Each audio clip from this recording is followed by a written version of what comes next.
first day, Bennie was helping load a wounded American onto a helicopter.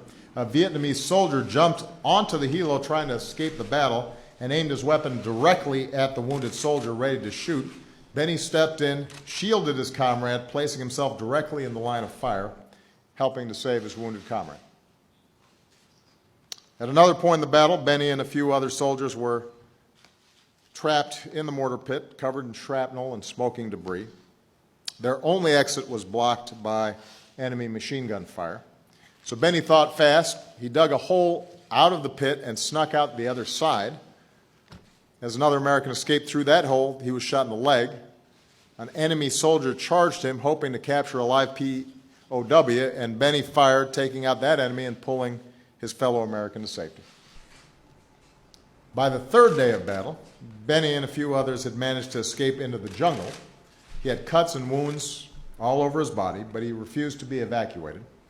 When a rescue helicopter arrived, Bennie insisted that others go instead. And so on the third night, Bennie, wounded and bleeding, found himself with his men up on that jungle hill, exhausted and surrounded with the enemy closing in. And after all they had been through, as if it weren't enough, there was something more. You can't make this up. There in the jungle, they heard the growls of a tiger. It turns out that tiger might have been the best thing that happened to Bennie during those days, because he says the North Vietnamese were more scared of that tiger than they were of us. So the enemy fled. Bennie and his squad made their escape, and they were rescued finally the next morning.